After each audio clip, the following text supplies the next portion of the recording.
Thank you for tuning in with Enchantress. That is me, the Babbler. That is me on this revolutionary rise. I'm in uprise at this time. And so, babbling I sure have been doing. If you're tuning into this video right now, please note that this is video number 4, and that it is advised that if you really want to grasp the entire message in its whole entirety, then it's highly recommended that you watch these videos in order and find some way to get through the babbling parts that take forever to get to the point, because that's the part that is being discovered through the babbles. So either way, this is just highlighting some insightful wisdoms in regards to our current understanding understanding of the meaning of like Mercury Retrograde and how it influences our worlds, and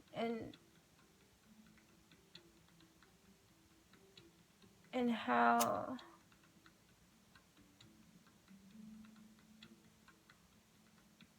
challenging it is for so many to successfully feel like they get through these Mercury Retrograde times, because they're following a understanding that is fed to them from an already pre-existing system that they are made to intellectualize for themselves and then navigate on their own based off of the feed's suggestions of how one should handle best this time. And that's great. As in any community that is encouraging unity and like brotherhood, sisterhood, and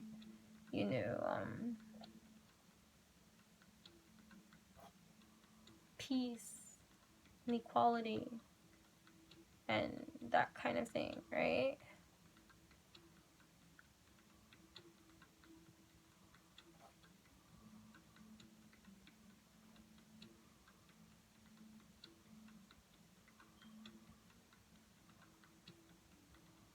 It would be wonderful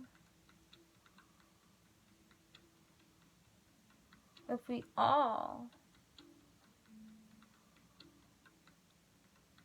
in our own corners of our worlds, found our own unique voice that allows us to learn for ourselves prior to having any input external from us. But that's kind of like, how can that ever happen, based off of our leveling of understanding of how we even come to exist on this plane of existence, perceived existence and stuff, right? Whatever. So Mercury retrograde, understood in both Vedic and Western astrology similarly, although mathematically their formulas are different in computing and calculating one's birth chart information. They go off of 2 different kind of systems, although very similar, different too, so you have to what most people do is choose sides, right? Oh, this one is me, because that's it, and or or whatever resonates. In my own fascinating journey of my own evolution of just even astrology and my fascination with it, period, since I could remember. I've been talking about astrology before I could even actually make sense. I was babbling when I was 3. Okay, so, what was I saying? Right. Whatever. Anyways. Both, right, have this understanding of these do's and these lists of do's and don'ts and stuff like that in regards to the planet's influence on our environment during the time that it is active. The only thing that would be the only difference that there will be right now in our in their interpretation of what's happening at this time would be the sign that it's under right now. So for like Vedic astrology, Mercury in retrograde right now is in, I believe, Aquarius. Wait, sure. I think so. Don't quote me on that. But I think so. Which brings me into the topic of conversation that I wanted to speak on anyway. So I was in Aquarians and Pisces are the topic. So I guess so. You know? But anyways, you can check that for yourself.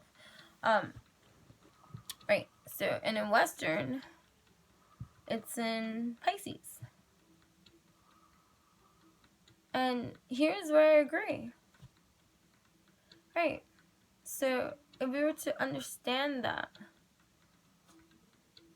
by peeling back like the layers so that we can really get a clear picture of what it is that's occurring here on this 3D plane that might be invisible to the earthly eye, it would be to say that due to the belief system and the construct, the environment that we have been brought into, and its belief core systems and values or whatever, it is understood that at this moment in time, this planet that we have grown or been told to believe exists, that is up there in our solar system, is from our lens scope on this earthly plane of existence, looking up with our telescopes, you see,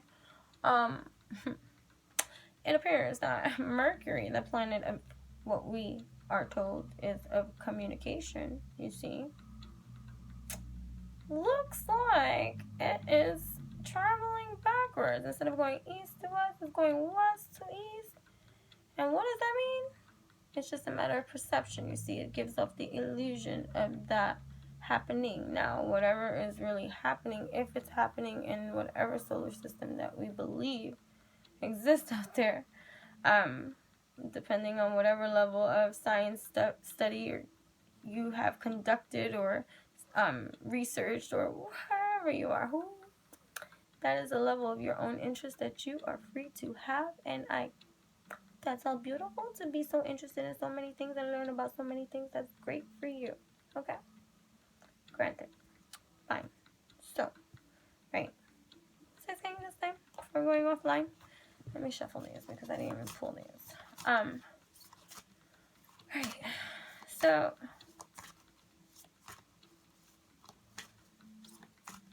studying now and doing my own research between Vedic astrology and my journey and my experience, and also having pretty extensive knowledge in, at least for Western astrology, and understanding even just my birth chart. I've been studying my birth chart since little.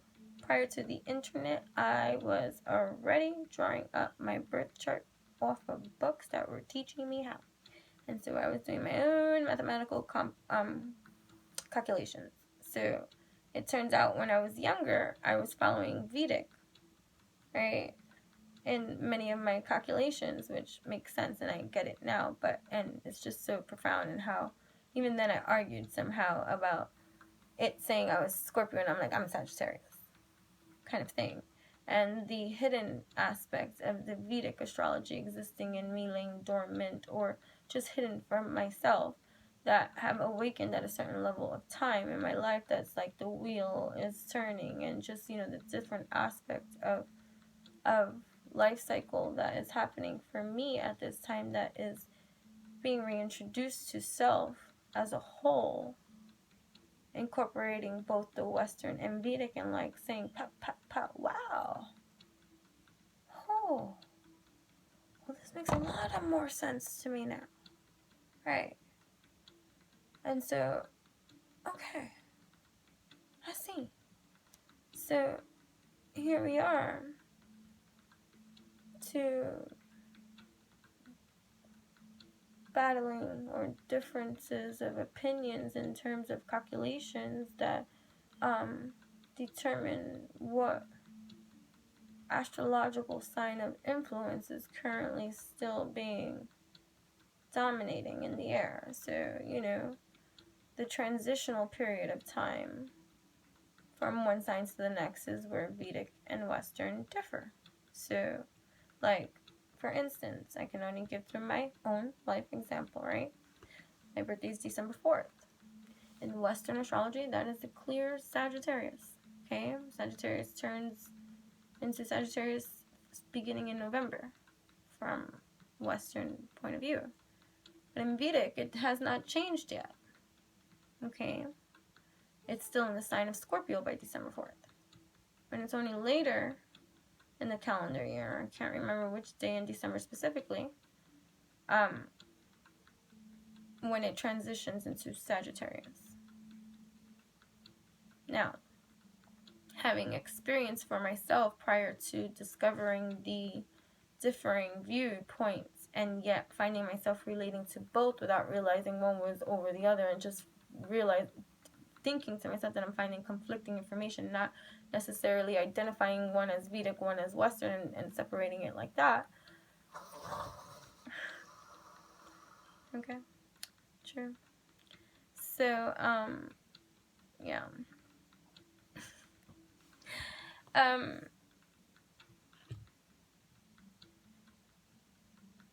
We now enter a phase of Mercury Retrograde, and the dominating energies of that understanding that exist all around, based off of the scientific knowledge that one has been presented with or made to believe exists and is real or whatever. I'm not arguing, disputing, or anything. I'm just allowing you to see the possibility of the infinite possibility of anything. Anything is everything that you make it out to be. You know what I'm saying? And so anything that is created once exists always. So, and in that also it's opposite. You know what I'm saying? So, anyways, so either way, whether astrology is real or not, energetically it exists. And so therefore has an influence over our environment. Okay? In whatever way, shape, or form, based on your own life experience, understanding, knowledge being received, and intellect being retained, computing all that information and then determining and coming to truth for yourself, wherever that is and wherever you are, you're entitled and free to come to those conclusions, wherever it is. But again, regardless of that, whether it's real or not, this, that, blah, blah, blah, once something is created into existence or believed existence, it already exists, because it's an energy. Now, the energy, of course, has to be fed, right? Or it has to pulsate in order to build that traction and things. So this has been going on for a long time. Revelations. Think about it. Right? So these systems have been in play long a day before you even breathed your first breath in this perceived plane of existence. So it's safe to say, based off of observations, that since the same information keeps getting fed, spoon-fed, and shared, right?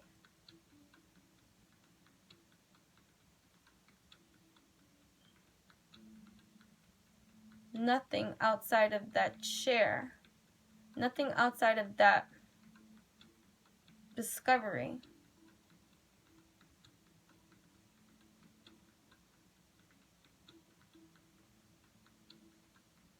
has been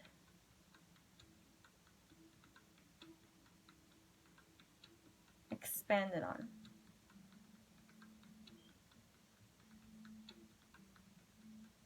To such a degree that it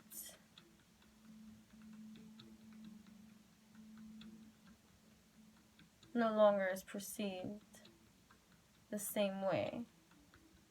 Like, that would be like an old school way. That's like saying an old wives' tale. You know, that kind of thing.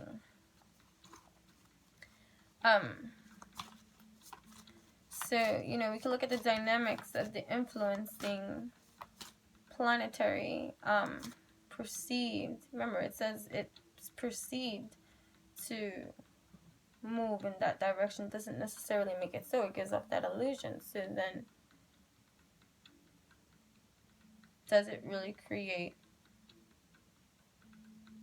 this believed experience if nothing is really going on? But clearly something is, because the fact that it did shift and change in some degree, that it creates the illusion of this kind of thing, something beyond our understanding or ability to see or interpret, sees something different occurring that doesn't always occur. It goes against its typical normal behavior. And so we scientists and curious always seek to learn, to understand things that are beyond what it is that we can even comprehend. But that doesn't necessarily mean that we always find a solution, because in order to find a solution to something, you have to find the question to that. So that's why identification is so important in anything, because once you are able to identify something or see it, call it out, then better able you are to hold it, study it, examine it, shift it by transmuting it through your understanding, overstanding. You know? So that should be no different with Mercury appearing to move in a different direction than it typically does. And so what I find that's interesting is that, okay, so let's say Mercury is retrograde. It is energizing our planets invisibly with its power, energetic power that we have noted it embodies and has over a course of span of time, that has proven time and time again to, for whatever reason, match. So, right? So we have this understanding of things that might occur during this time period, and so we associate these words that we have come to know through our language to define the experience and categorize it and label it to our narrative, to our own narrative of understanding, and continue in that kind of way. So most people during Mercury retrograde feed the vortex of let's blame it on Mercury retrograde kind of thing, of when anything and everything goes wrong. So people dread a lot of the time this time because they associate it with a lot of things that come up or happen during this course of time that feels amplified, because it has a habit of, because this is an illusion, right, of bringing to the surface anything that needs to be brought to the surface, right? during this transiting time that is appearing to slow down, giving off the energy of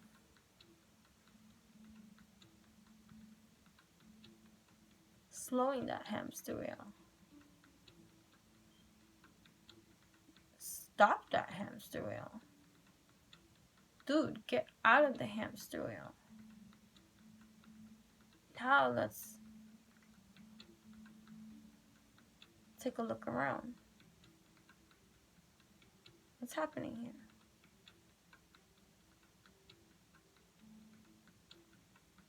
How can I articulate this so that I know that I'm in my now, my stay moment, and learning? Right? So, someone might say, well, how do you know which ones to believe in? If Western says that Mercury in retrograde is in Pisces, and Vedic says Mercury retrograde is in Aquarius, who's right? Which one do I follow? Both. Read both. Maybe both won't resonate. But again, you would be the determining factor of deciding for yourself what resonates. I say both apply due to my own experience of resonating and just seeing and observing and understanding from the 11th house, where the cosmos grant wishes, luck, friends, and social occasions, right? Okay, so, right, so, what was I saying? I'm trying to get to the point, guys, okay? Trying to get to the point. Trying. I guess the last video would be these cards that I'll read. Right, so, with that being said, we're each, wherever we are, whenever we are, wherever we are, whatever we are, and we're connecting with that. But we're meeting here. And alchemy, the ingredients, the energies are here, all. And so since we're craftsmen, we are alchemists, we are magicians, we are aligned within our shrine of truth, and living symbolic is our life, then growing in our knowing is fundamental to our entire maintenance of our own equilibriums.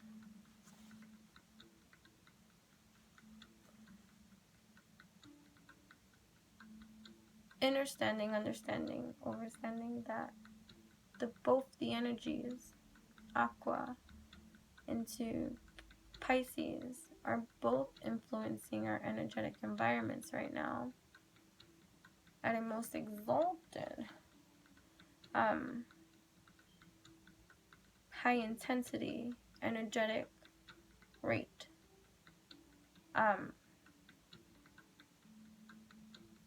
It's important that we see or understand the energies at play that we have here being offered to us, if you so choose, because this is your palette of life, awakening to all the senses or all the things that already exist in this life, and then finer tuning that to yourself and what is right and in alignment with you and what you like and what you don't like and all this kind of thing, and learning yourself again through what is here, and then discovering parts of yourself that are designed, that you're uncovering, that will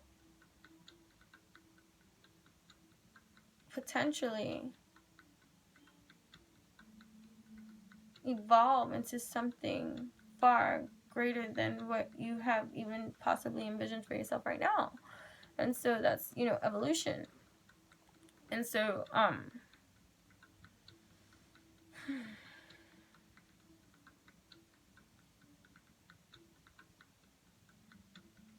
You have an eccentric duo of energy.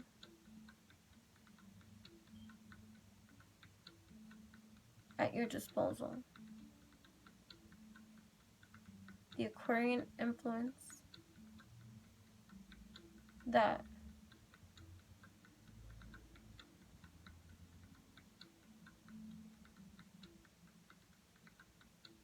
activates in its own way through Mercury, along with Pisces, activating in its own way through Mercury for all the planets and the signs form these, they say sextile trines and squares with one another. The planets and the houses and signs, they all form these symbols, right, that either harmonize or challenge or, create something. Holy crap. I'm already losing count. This is video number 4, and now I'm going on to video number 5 for the change.